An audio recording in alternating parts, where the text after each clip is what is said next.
All right, so let's kick in. Maybe while we're waiting, we could just go around and have a round of introductions. So my name is Angie Byron. I am Temporal's head of community, and I'll be emceeing and hosting the session today. And I'll kick it over to Stu.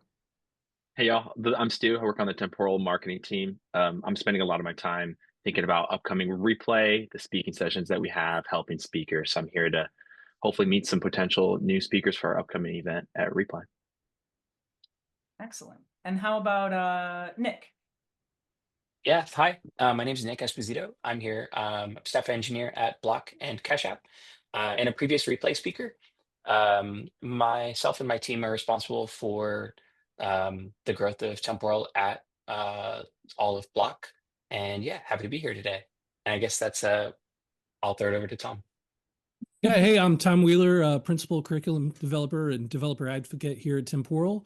I've taught workshops at all of the replay workshops that or replay events that have happened in the past, and have been on the CFP committee and spoken at some other conferences. So I'm going to talk about my experience with the CFP process. So here's a bit of our agenda. What we're going to be doing is Stu will kick in with a little bit of information about replay for those who might not be familiar. Tom is going to wield all of his knowledge and experience about sitting on CFP panels, including replays about pro tips and tricks. And then we'll also hear from Nick in terms of whether or not what replay is like from a speaker's point of view and an attendee's point of view as well. And then finally, we'll have some open discussion. We'll answer your Q&A, or if you're feeling shy, we have a bit of Q&A for ourselves. And then finally, we'll wrap up the session at the end.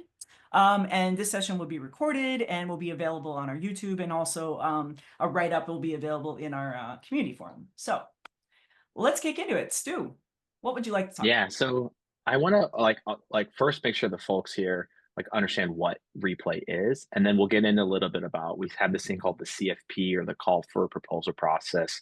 We can talk about what that is and how it works and the speaker experience as well. But to start on replay, so Temporal, this is now I think the fourth year that Temporal has done their replay annual conference. It's a thing that happens once a year. We bring together folks from the community, our customers, or just like general hobbyists, technologists, nerds that want to learn more about Temporal, but also just the broader ecosystem of technology in the durable execution space. So it's really fun. Last year we did it, or actually this year in 2024 we did it in Seattle. For next year, 2025, we're bringing it to the UK, so it'll be in London. It's March 3rd through the 5th. The tickets to actually join and attend replay are on sale now. We usually run different promotions at different times of the year, so keep an eye out for that, or just reach out to us if you have information or have questions about what it means to just attend the conference as an attendee. And then we'll get into the speaker process too. So we do this thing called the CFP process, the call for proposal. And what that means is whenever there's conferences like this, if you have interest in giving a speaking session, and usually the host of the conference like us, we very much want the community to be the speakers of the conference. You'll hear some folks from Temporal, but most of the speaking sessions are folks from our customer base, folks from the community, because it makes for the best kind of talks. So we have this process called the CFP process, and Tom will get into more about the tips and tricks and how it all works. But in short, you submit as a potential speaker, you submit hey, I think I want to give this talk, and you give a bit of a brief of here's the talk name, here's the description of the talk, here's some information of what I want to talk about. It comes into our system, and then our speaker team kind of triages, goes through those, and we do our best to pick talks that we think would really be engaging and resonate with the audience. The hard part of that job is that most of the talks that get submitted are really, really good, and we have to really pick and choose based off the constraints of the conference. We only have so many sessions that we want to do, so we can't unfortunately pick everybody. But for the folks that don't get picked, or the sessions that don't get chosen, all good. Sometimes they get carried over into next year, or we also find different creative ways for you to get your voice and your topic out to the community in different ways. So over the next few slides, we'll talk more about the CFP process, some tips and tricks there, And then we have Nick here too, who was a speaker at last year's conference that can give some just real life experience and examples of what it felt like to be a speaker at the Replay conference. Amazing. All right. Thanks so much for the overview, Stu. And if you are just joining us, we got a couple of folks who just came in. You can ask questions either via the Zoom Q&A tool or in the events live channel on Slack. And I'm looking at both places. Feel free to ask questions at any time, and we'll get them answered at a natural stopping point. So, but for now, let's kick it over to Tom to talk about CFP Pro tips and tricks. So, Tom. Okay, thanks. So as per my introduction, I've been on both sides of the CFP process. I've submitted to and spoken at a lot of tech conferences, and I've also served on CFP selection committees for multiple conferences, including Replay. Based on that experience, I want to pass along 10 tips that I think will increase your chance of success. And just like my favorite programming languages, I start with 0. My 0th tip is to always focus on the person attending the conference. There's two kinds of people who are going to read what's in your CFP submission. The first are those of us on the CFP selection committee. The second are the people who actually attend Replay. If we select your presentation, we use your submission to describe the talk and the program schedule, and the people at the conference are going to use that to decide whether to attend your talk or go to a different one. So even though you're writing for us right now, you're really writing for them in the end. A lot of submissions begin with something like, in this talk, I will cover queries and signals in Temporal. That explains which topics you're going to cover, but it's a whole lot better if you can explain what someone will gain by attending your talk. So let me revise that example so you can see the difference. In this talk, you'll learn how to use signals and queries, two powerful tools for interacting with temporal workflows. You'll begin by learning the role of each and exploring common ways of using them in applications. Afterwards, you'll learn how to implement them in each SDK and how to invoke them from the API and command line. Finally, you'll learn best practices for using signals and queries in production. My point here is that it's not about topics, it's about gaining insights and building skills and learning from others. So I hope you'll agree that sounds a little more exciting to an attendee. And if it excites them, it probably excites us too. Okay, so for my next tip, it's to write your submission with this event in mind. Sometimes people use kind of a spray and pray approach where it's obvious that they're submitting the same talk, exactly the same talk, to a bunch of different conferences. I've even seen a few where they left the name of the other conference intact, which is not what you want to do. You don't necessarily have to write a brand new talk for this conference. It just needs to be relevant. If you gave a talk internally at your company or at a local meetup or at some other conference that you think is going to be of interest to our audience, by all means, please submit it for consideration. As Angie mentioned, the theme of this event is modernizing the monolith. So see if you can tie into that theme. As noted on the CFP page itself, there's 4 main categories of interest. The first is use cases, where you explain how you use temporal or perhaps durable execution more broadly to solve a problem. Next is technical, where you explain a technical concept or describe best practices that you think is going to benefit others. Another is organizational, where you talk about the use of this technology in your organization. Nick did a talk at Replay last year that was a fantastic example of this. And by the way, his talk has more views than any other on our YouTube channel. So tons of people who didn't make it to the Replay conference have clearly enjoyed it too. And finally, the last category is community, where you talk about your involvement in the Temporal open source community, or perhaps how you've helped other communities adopt Temporal. Tip number 2 is to keep it real. Everyone loves to hear a temporal success story, but the best ones also talk about the challenges that people faced and how they overcame those.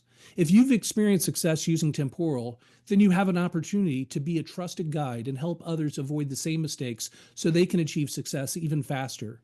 Once again, I think Nick's talk was a great example of this because it covered some lessons learned that will give everyone a head start on their own journey. My next tip is to pick your audience and write for them.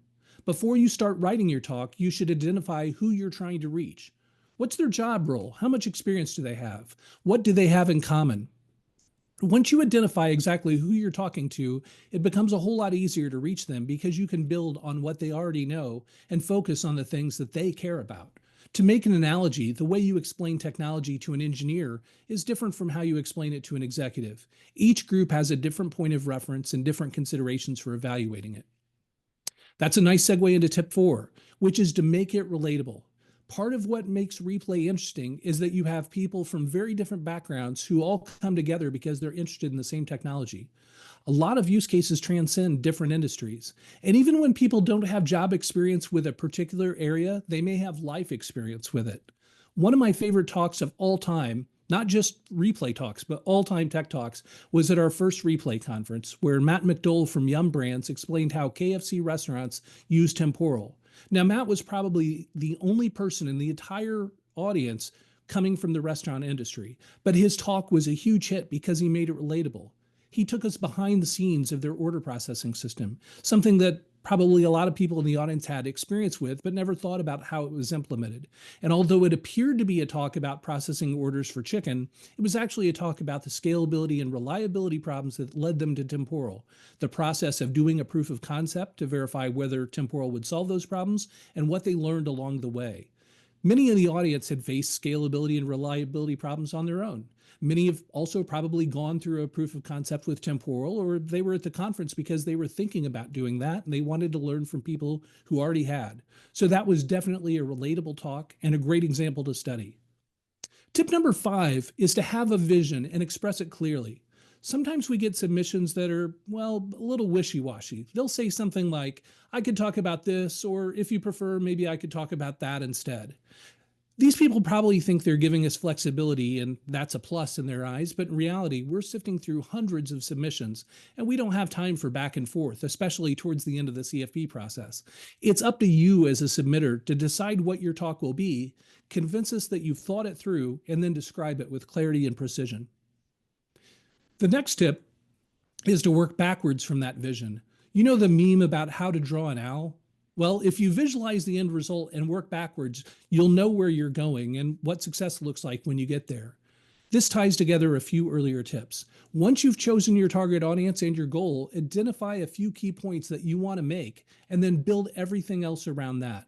It'll help to keep your abstract and eventually the talk itself very tight and focused. Ooh, and that's a great segue into tip number 7. Keep it focused. Each talk is 30 minutes. That might seem like an eternity right now, but it's going to fly by faster than you think. It's up to you whether you leave time for questions and answers at the end, but if you do, that cuts into the 30-minute time slot that you have. My advice is to avoid the temptation to cover too much. Refer back to your key points and use them to determine whether something is in scope or not. If in doubt, cut it. It's okay to do a deep dive on a subject, especially a technical one, and it's also okay to go broad with an overview. Just decide up front which one you're doing. Tip number 8 is to choose a great title. It's the first thing we see and the main thing that attendees will look at when deciding whether or not to attend your session. For reference, I put 3 examples of good titles from Replay 24 in the circle. There were more than 3 good titles, of course, but there just wasn't space for more of them. Your title should stand out. Make sure your key points are represented because people will quickly scan it and see if it mentions anything they care about or find interesting. Your title should also be clear and accurate. Someone who reads the title alone and ignores the description shouldn't be surprised by what you actually cover in your talk. And now for the last tip, which is to know that you can do this. If you're wondering whether you should submit your idea or not, my advice is to go ahead and do it. There's a lot of great reasons to speak at Replay. You can talk about some work you're proud of. You'll be able to help others by sharing your experience, and you'll get some exposure that can help your career. Heck, you might even become a celebrity and be able to get the best table at the hot new restaurant in town. It didn't happen for me, but probably happened for Nick, I'd suppose. If you want some feedback on your abstract before you submit it, ask your colleagues and your mentors to look it over. Sometimes a different perspective can help you improve it.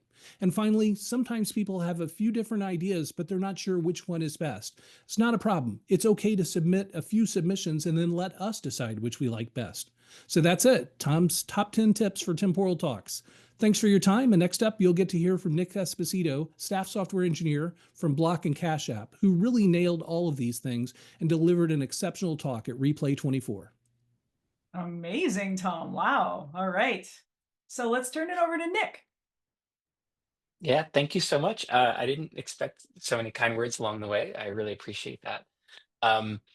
So yeah, I gave a talk earlier this year with my lead, Riley Pruitt, and it was about our experience. It was a non-technical talk with a little bit of code sprinkled in for credibility, and it was called "Great Tech is Not Enough."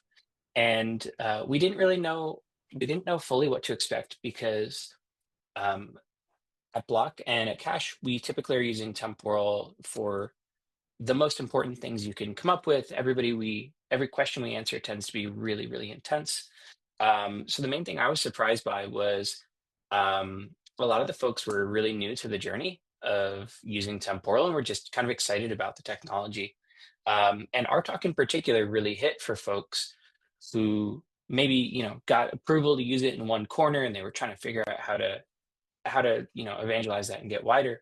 Uh, and Myself and Riley we were kind of overwhelmed with the response to it because we went to really see if we could learn from some really heavy use cases that might look a little bit different from ours and take some learnings back.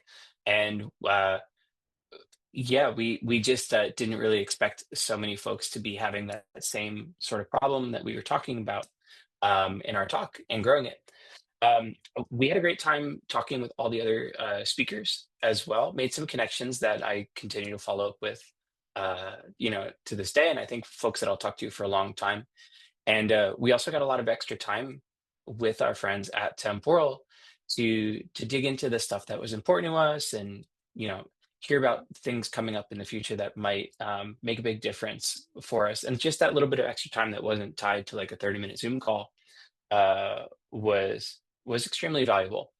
Uh, the last thing I'd say there is, well, I guess I could say a bit more, but being in the space with other people who are really excited about the thing that you spend all your time on. If this excites you, being around other people who are also excited by it is really cool. And it doesn't, if no one else around you is as excited about the thing that you are as you are, well, this is like a great time to to immerse yourself in that. Uh, we we had a bunch of folks reach out after the fact that were attendees and asked for more details and heard a lot of folks take away learnings from us and plan to use that on their own in their own companies as well. So my experience was great.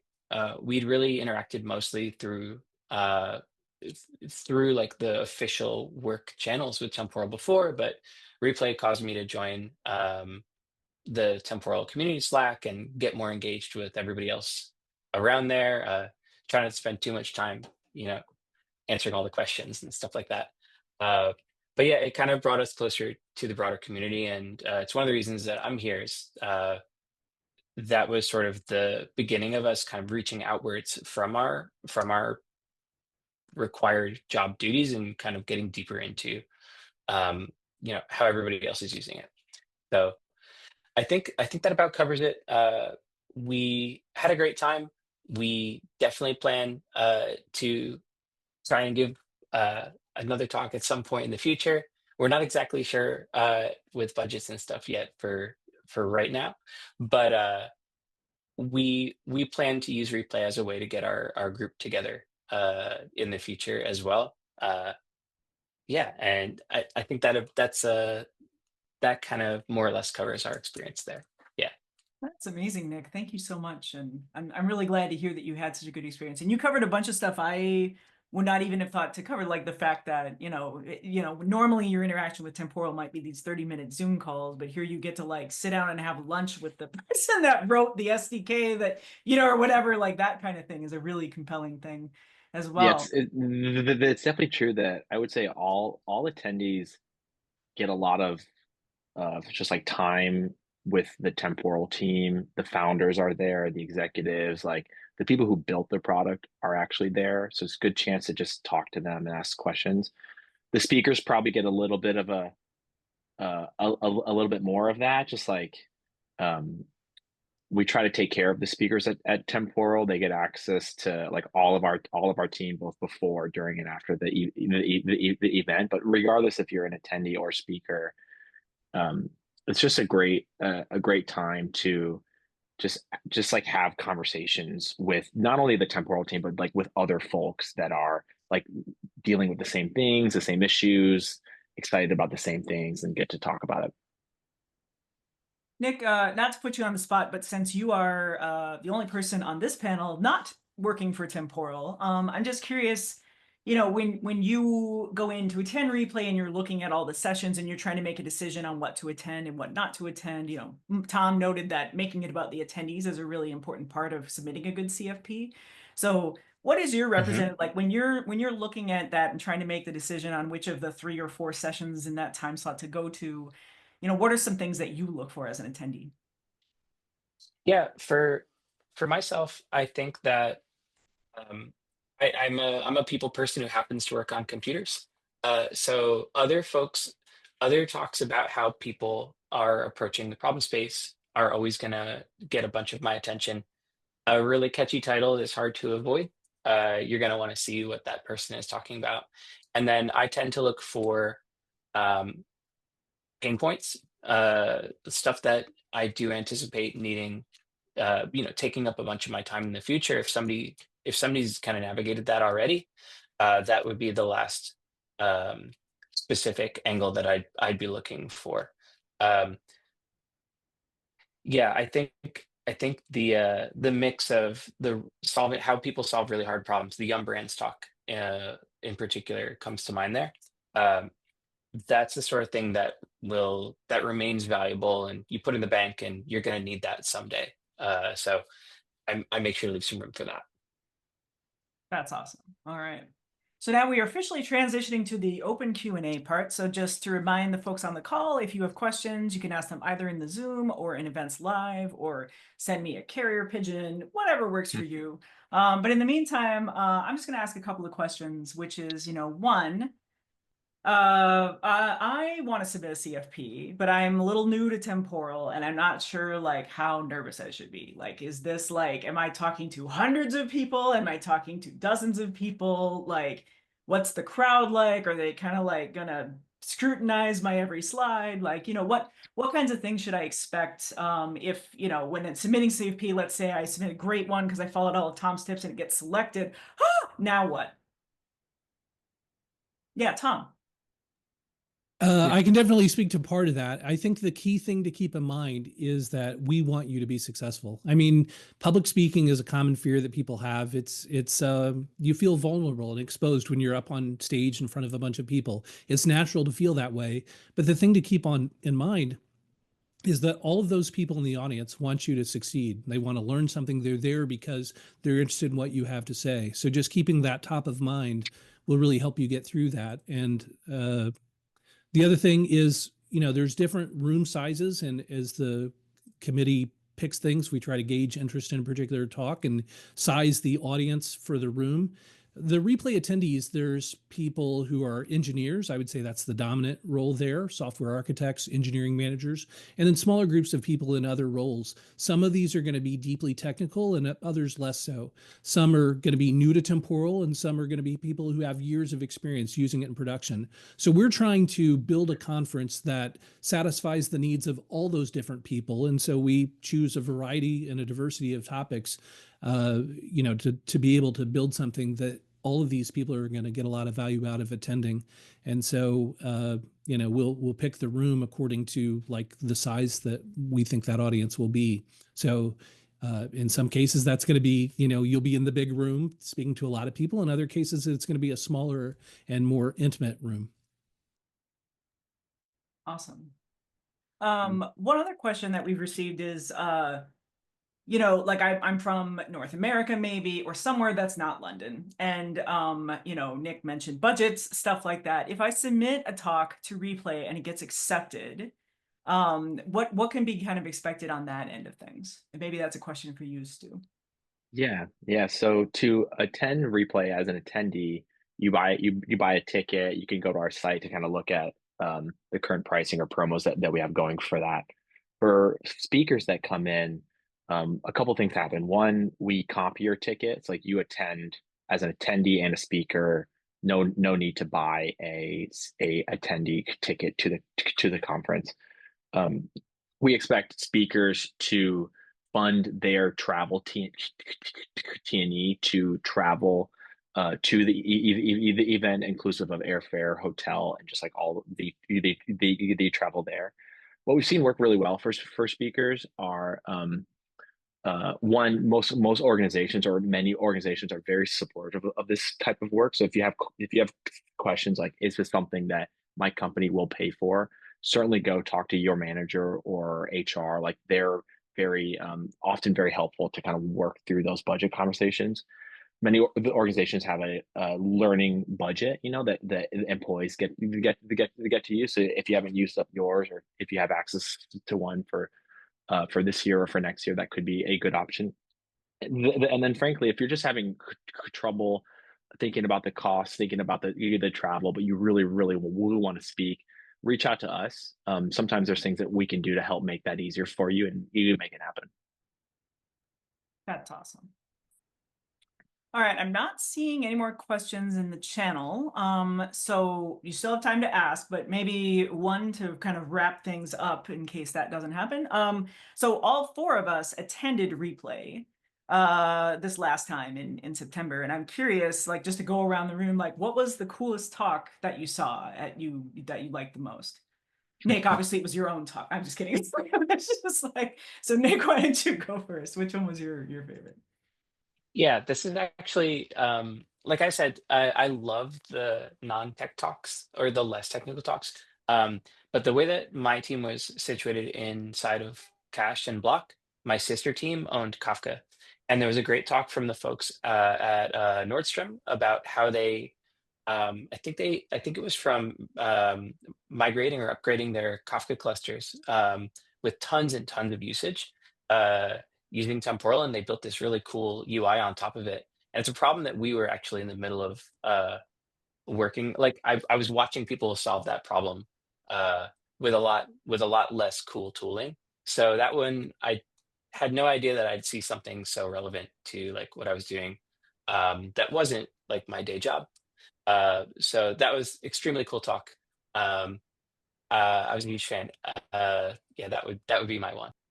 Awesome. Nice. Yeah. How about you, Tom? Boy, I was an MC at Replay, and I got to introduce a lot of great talks, but two of these have come up. I introduced Nick and Riley for the talk they did. I also introduced Ari Brown and Jack Burns that did the talk from Nordstrom. I got to say, though, this is probably a cop out, but the one that I loved the most was seeing Ziggy launched into space, the keynote on the very first day, because there was a lot of secrecy internally about that, and we're a very open company, and but like there was a lot of internal discussions about what was going to happen, and I didn't know what was going to happen, and to see us launch a tardigrade into space, and it really happened. It was not just like, hey, let's fake this video. No, we really launched a tardigrade into space, and there was a temporal workflow powering the whole thing. That was just amazing to be able to see, and I think everyone in the audience enjoyed that as well. Yeah. Shout out to Candace for that one. That was an idea. That was amazing. Stu, did you have a particularly favorite session? I know you were like a month into your job at the time, but Yeah, it's hard to pick. I mean, I don't know. One that comes to mind that was really interesting to me to learn was the Salesforce talk. So when folks use Temporal, it's an open source project, so you have the option to self-host and run your own clusters and infra. And a ton of our community members and some customers choose to do that, and whereas other folks choose to use the Temporal Cloud solution to save monies, to scale, et cetera. And I found it really interesting to hear the Salesforce talk, because they talked about just their journey self-hosting, what's worked for them, but also just where they've had a ton of challenges. Like when you're trying to run mission critical applications and things at scale on an open source project self-hosting, you get a lot of like control over that, but you run into a ton of issues too. And just hearing them walk through that was really interesting. so sorry. I was just going on mute when I'm trying to find links to things. Sorry about that. Awesome. Yeah. Good. So I've pasted links of those in the Slack and the Zoom chat too. If you haven't seen them, all of these are amazing. And I'm gonna say my favorite talk was one where I understood about 4 words in the whole talk, but Tio from our developer success team gave this amazing lunch and learn session on basically how he thinks about troubleshooting an application. And he used a prototypical use case of like resource provisioning, and it could be you're provisioning like orders, or you're provisioning like, you know, accounts or whatever you're provisioning, but like kind of that notion of like you have an API that you're calling, you have to store it in some kind of a data store, and then it has to go shipped off somewhere else, and all of the things that can go wrong. And it was very interesting because it was amazing to me, not only like all of the various problems you can have that have actually nothing to do with temporal. They're about API rate limiting, or they're about these other things. And it was cool because like every single person in that room, and it was a very smushed, like crowded room, was like taking pictures of every slide. And so we actually had Tio on the other week doing a spooky stories session that was a recreation of that talk. And that was really cool. So I'll paste a link to that as well. And then Tom, you just added another one. You want to talk to us about that? Yeah, there was one from two software engineers at Turo, and they gave a really interesting look into two use cases that I just thought it was really insightful what they had to say, but also just another example, like what I was mentioning with Matt McDowell, like, you know, people have experience with Turo as a user, but they may have never thought about like what's happening behind the scenes in the back office, in the back end of the application. How does that process work? And so it's about temporal, but it's also about business processes. And I think it's something that people can generalize according to whatever industry they're in. So maybe you don't work in, you know, car rental sort of thing. You're in a different industry and you have a different use case. But a lot of what they talked about, I think people could apply generally to what they're doing. So I really enjoyed that talk. Something that you said, Angie, that was interesting was like people taking pictures of it with their phone. It's an interesting proxy of like whether this session is going well if people have their phones out taking pictures, because they're really leaning in. I feel like the times where I saw that happen the most were, and like Nick and his team did this really well, like giving real practical examples, like pictures of things or diagrams, code snippets, like actual real life things. That's when folks are like, all right, like maybe I'll copy that or use it as a template, or like can we be inspired by that and apply it. Really goes into like what Tom said of just making things applicable that resonate. Um, yeah, we saw that a lot of just people having their phone out and taking pictures of PowerPoint slides. Yep. Well said. All right. I am not seeing any more questions, so I think we can probably wrap it now. Hopefully, we'll take some takeaways here. One, you know a little bit more about replay than you did before, perhaps. Two, you've got some great tips on that'll help you in any CFP process, whether ours or someone else's. And then three, thank you so much to everyone. You've got like a nice library of like examples to look at and kind of view how other successful speakers have sort of presented their CFPs and their things. So you can kind of take a look at the types of talks that resonate with our audience. So, so thank you so much for attending. Thank you everybody for being on this panel. I really appreciate your time, and yeah, have an amazing weekend and rest of your time. And CFP deadline is Tuesday, so please get it turned in ASAP. Okay, thanks so much, everyone. Bye-bye. Thanks, Angie. Bye all.